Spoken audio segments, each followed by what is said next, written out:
Hey, it's Randy, and today we're looking at PreSonus's IOStation24c. Now this is a combination of a Faderport and a Studio 24c interface with preamps from PreSonus's higher end interfaces. More on that in just a bit. If you haven't used a Faderport before, they are infinitely useful. Writing automation with a motorized fader it's a total game changer for me as a music producer. Now I've used a Faderport in my setup for over a decade now, and to me, the real value comes from the motorized fader.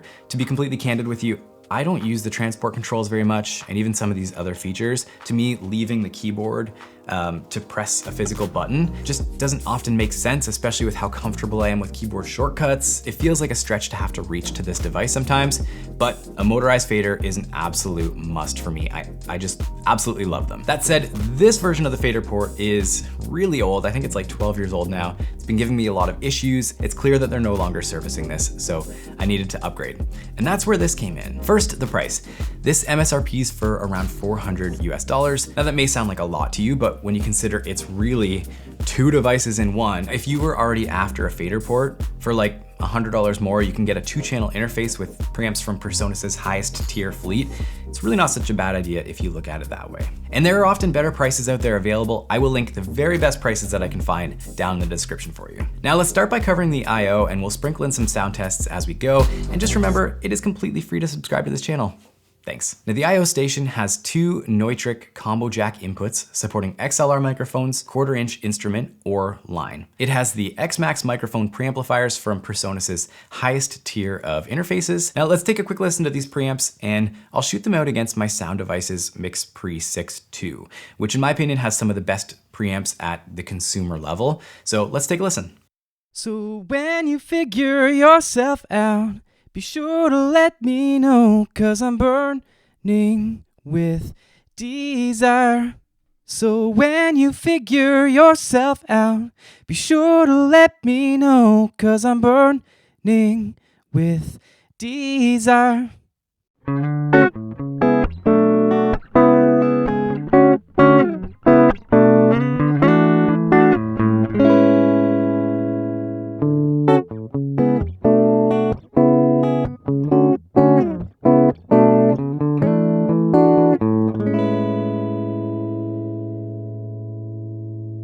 We have 2 balanced TRS 1/4-inch outputs for monitors and 1 TRS stereo headphone amplifier. And we also have a 1/4-inch latching foot switch connection, and although it doesn't come with the pedal itself, this can be used to control the start-stop functionality or punch-ins, which can be super useful for you guitarists out there with your hands full, or anyone playing keyboards or anything like that. It has a USB-C to C and USB-C to A 2.0. Both cables come in the box. And finally, power. This is a powered device. I imagine that because of the motorized fader, it requires a little bit more juice than is capable with bus power. Now that's it for the I/O, so let's jump into the face of this. Let's start with the interface functions here on the right side. So we have our gain knobs for channels 1 and 2. We have an LED signal and clip indicator, which is nice to have, but typically I'm metering within my DAW because you get much more accurate metering that way. One small note is that the gain controls seem to be backwards from what is on the back of the unit. So this is channel 1 here, but channel 1 on the back is actually the second one in. So they did the whole, like, if you're looking at it from the back, it makes sense, but if you're leaning over on your desk to look down at it, it feels a little bit backwards. It's just a small thing, but that got me the first time I tried to turn up the gain, and I was actually plugged into channel 2.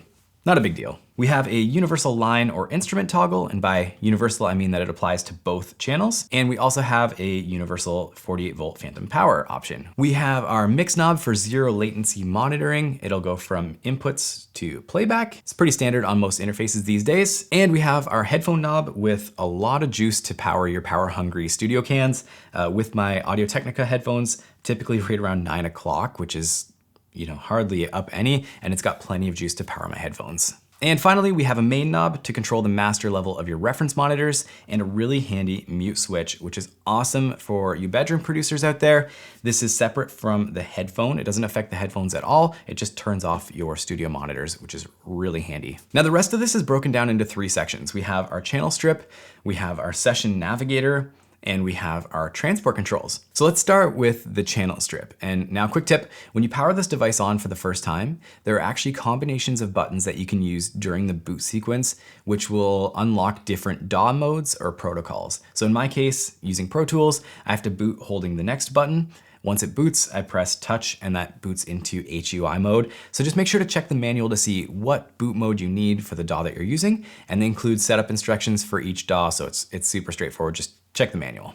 All right, so the main feature of the channel strip is this 100mm automated touch-sensitive fader. This will allow you to write, touch, and latch automation information with incredible accuracy. It's really awesome. It also gives you a really nice sort of analog feel while you're mixing. This is fantastic for automating bus levels or pulling out little moments within your mix or ducking them back in, all without having to draw in automation using the pen tool. Next, we have solo, mute, and arm. Pretty self-explanatory. And using these in combination with the shift button will allow you to do solo clear, mute clear, or arm all. The shift key basically unlocks the secondary function for each button. And then we have our bypass, which bypasses all the plugins. Now just note that this function doesn't actually work in HUI mode, so anyone who's using Pro Tools, unfortunately this button will have no functionality. And then we have touch latch, right trim, and read and off, all of our automation controls. Again, infinitely valuable. In my opinion, of course. Now next up, we have our session navigator section. Now most of these buttons control the functionality of this knob as well as the previous and next button. Link lock allows you to link any parameter beneath your cursor to be controlled with the knob. This functionality is really tailored towards PreSonus Studio One. And then we have a pan and flip. This allows you to control panning information from your linear fader. It basically swaps the functionality of the pan pot and the linear fader. So if you prefer to write panning information with linear fader, there you go, you've got a function for it. Next we have channel lock.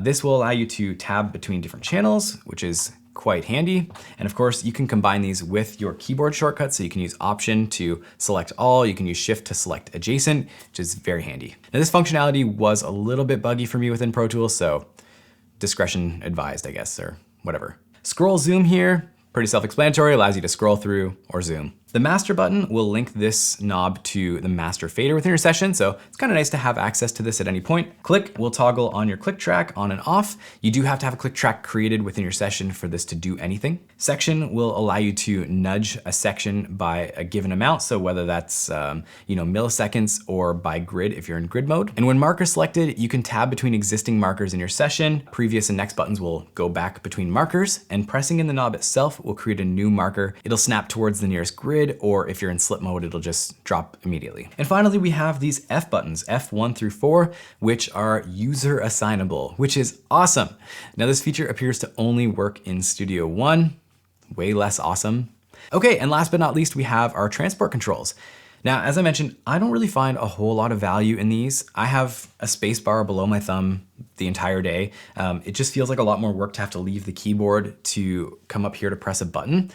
But let's cover it anyways because some of you guys might find this useful. First, we have our loop button, which will toggle loop playback or loop record within your session. Seems crazy to have a whole button for this, but there you go. We have rewind and fast forward. These will scrub through your session, pretty self-explanatory. And then we have stop, play, pause, and record. That's what they do. Okay, but let's chat about the cons because I think there are a few and I'd really like to shed some light on this. Number one, it's not bus powered. Not a huge deal for a lot of people, but if you're planning on being mobile, going to a coffee shop or something like that, this isn't the right device for you. Two, we're missing some functionality in HUI mode. This is really a Pro Tools issue. I blame Pro Tools more, but if you're using Pro Tools, this may be a bit of a drawback for you. I do wish that with these buttons that have no functionality in Pro Tools, that they were also user assignable. Maybe too much to ask for, I don't know. It'd be pretty sweet. This is a really small thing, but I feel like I'd prefer the automation controls to be down here and the channel controls to be up here because I tend to use the automation controls much more commonly. And from my view, they're a little bit hidden behind this knob. Not a huge thing. Next up is that you're locked into this unit. And by that I mean, because it's two devices in one, you're really stuck with the preamps in this device. So if you ever wanted to upgrade preamps, this whole device becomes a little bit redundant, whereas it would have been better to get a Faderport by itself because it becomes slightly cumbersome. So I think PreSonus saw this and they saw it as a concern, and that's why they opted to put the higher end X-Max preamps in here. But still, a lot of us studio rats, we like to swap out our gear. We like to, be in that never-ending quest to find the best signal chain possible. So that's just something to consider if you plan on upgrading down the road. Another con that may not be significant for a lot of you guys, but for me, I was hoping that this would have more functionality with Premiere Pro and DaVinci Resolve. As someone who produces videos about as much as I produce music, which is kind of crazy to say, I was hoping this would really work well for my video editing software, and it's very, very limited. The transport controls work, that's about it. Well, overall, I'd say that the IOStation is ideal for the bedroom producer. Someone who is maybe looking to get a Faderport and who's interested in upgrading from something like a Scarlett Solo or one of PreSonus's discontinued units like the AudioBox 96, for example. Big upgrade from that unit as far as preamps go. This will be great for people who don't have a need to be mobile. They'll be mostly working from one desk and who really want to have a nice, clean, and simple setup. Okay, that's it.